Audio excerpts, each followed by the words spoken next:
Hello everyone, I am Kamar and welcome back to another new and exciting episode of The Lowrie-Chin Show, your one and only source on things happening in Jamaica and of course around Jamaica and things affecting Jamaicans. So first and foremost, I hope everybody is doing well. I hope that everybody is keeping safe amidst all of this global craziness. So first and foremost, there is a lot of moving parts as it relates to what is particularly happening here at home. Now, let's talk a little bit about what's happening in regards to the reopening of the borders. So the government of Jamaica will or have reopened the borders to nationals as of June 1, 2020. So Jamaicans living overseas who wants to come home can do so now from June 1. And on the 15th of June 2020, the borders will be reopened to international travelers. These people amidst a global pandemic. Now, because of that one big problem, a lot of people like myself here at home have several concerns where that is concerned. Now, we know that one of the early victims of the pandemic was the tourism industry, which accounts for 34% of our global domestic product. And the reopening of the country to tourists is a critical step in securing economic well-being for most Jamaicans or most of the working poor Jamaicans. So people need to go back to work. There's no question about it. The longer we are without work is the harder it is for the government to collect taxes and all the other benefits that they would have gotten from the dynamics of the economic circle that we play on a daily basis. And considering that Corona has put essentially a spark in the economic cog, has real effects on how we move forward on a daily basis. Now, we know that it is understood that 1 in 4 Jamaicans owes their job to the tourism sector. With that said, here lies the problem. On one side of the coin, you have medical experts saying, no, don't open back the borders. It is way too soon. And on the other side of the coin, you have the business community saying, fuck it, reopen the borders because, like I said, people need to go back to work.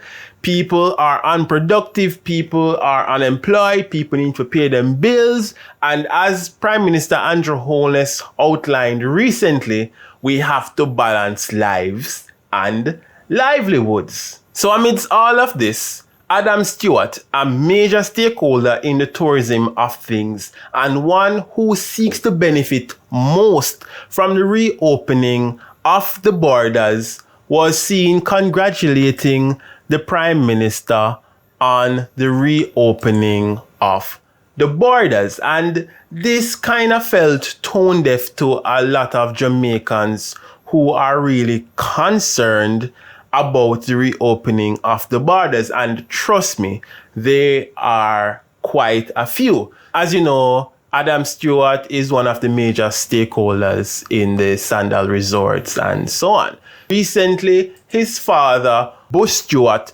donating $31 million in total to all 63 members of Parliament. People, you cannot get more patriotic than that. I really and truly like care packages like those, but there are several persons who are of the concern that this is lobbying at its best.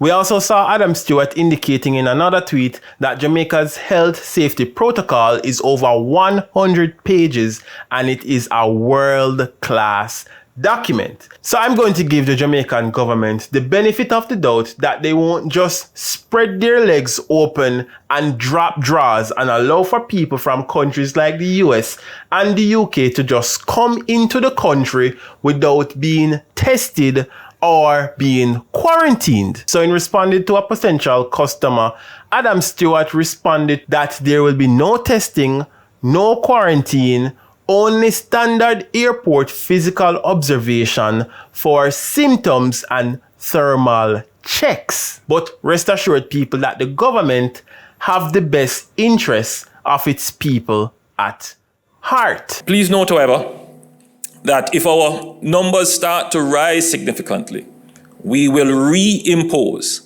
tighter restrictions.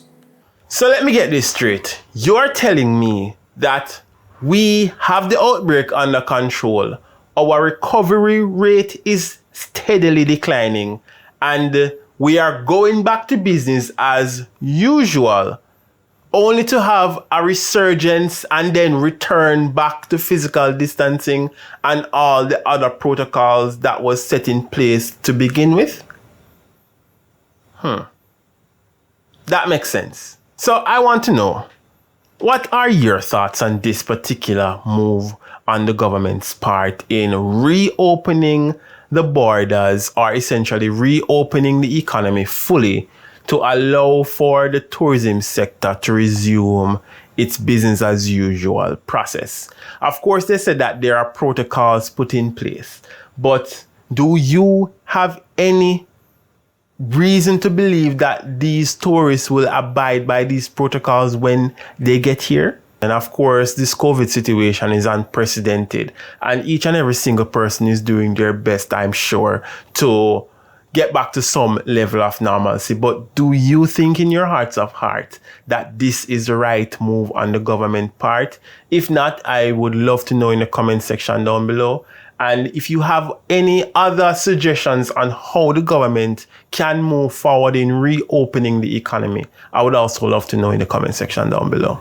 Anyways, let's move on to another interesting story. So a part of what is happening in the US with regards to George Floyd have seemingly sparked the discussion about colorism and police excesses here in Jamaica. We saw Susan Bogle recently, who was shot and killed allegedly by members of the Jamaica Defense Force in her home. Susan, by the way, is a disabled elderly woman.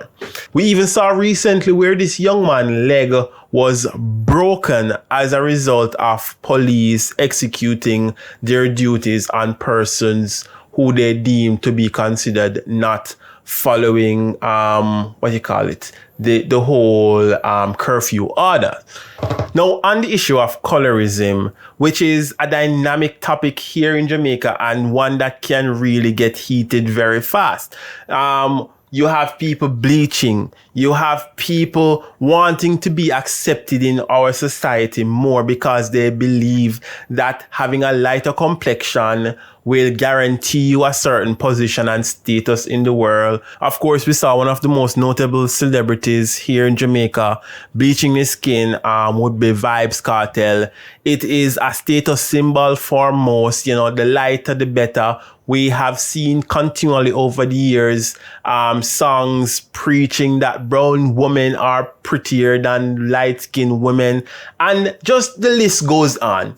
Anyways, this woman named Lowrie-Chin, in one of her blog posts, stated that Jamaica remains one of the most racially harmonious countries in the world, where color is no obstacle to success. She also indicated that the riot in the US have somewhat triggered irrational anti-white sentiments here in Jamaica.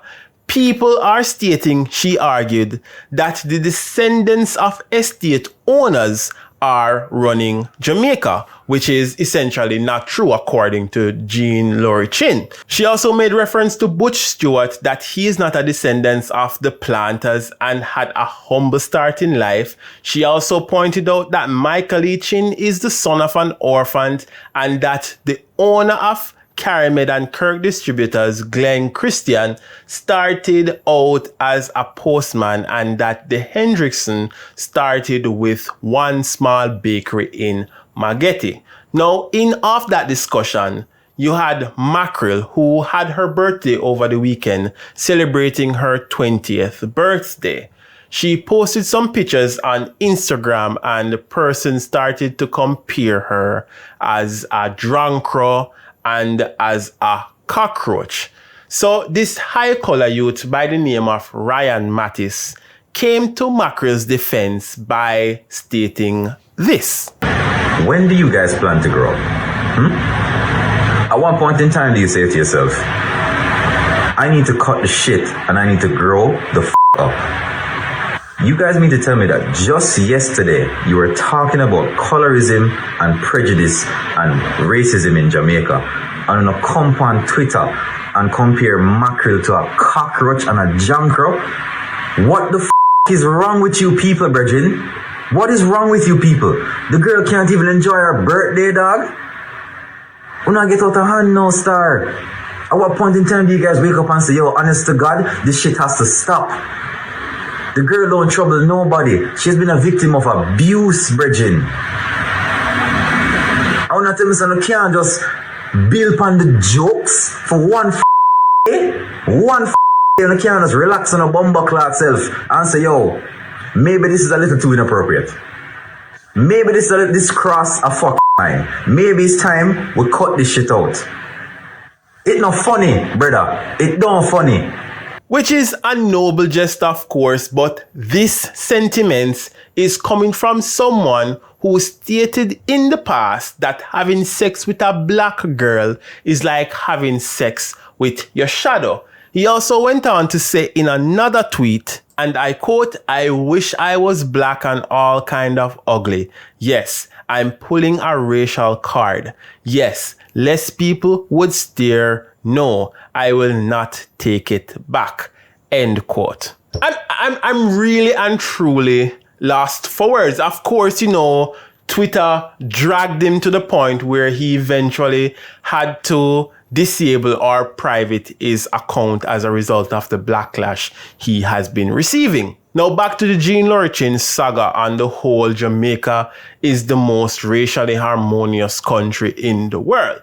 Now a lot of Jamaicans were seemingly upset, and some of them outlined the fact that she is writing from a place of privilege. She is a Chinese woman who married to a Chinese man, and she has essentially in this post invalidated the black experience. Even though she's living in Jamaica, some would argue, she does not know the struggle or the experience of the black Jamaican. Now, I have personally experienced colorism on many occasions here in Jamaica, in a Fimi backyard, in a Fimi homeland. You go to a store, them watch you, them assume that you're a criminal, them assume say you're a thief, and they treat you accordingly. I've had experiences where I've gone to hotels and I am there with my crew and I will completely be ignored. And as soon as my high-collared friend from Upper St. Andrew or wherever comes along, here comes the bellboy or the bellgirl wanting to serve and to assist to the fullest of their ability. Meanwhile, I was there waiting for 20 to 30 minutes. This is the kind of experience that black people experience on a daily basis here in Jamaica.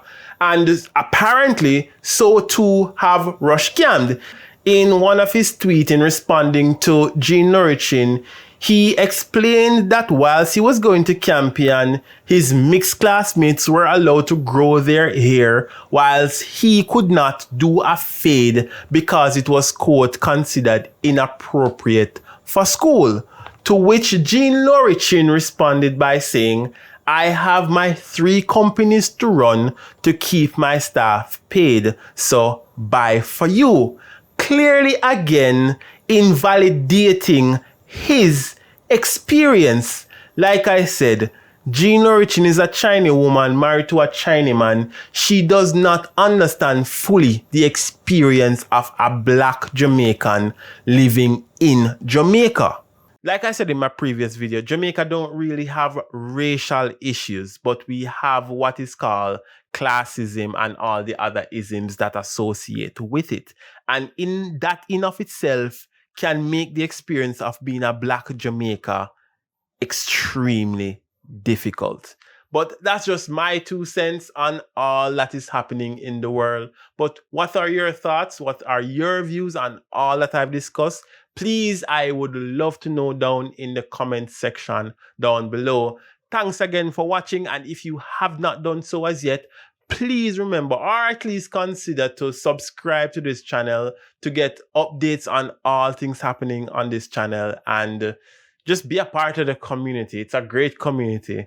Until next time, walk good everybody, and I'll see you soon in the next video. Peace.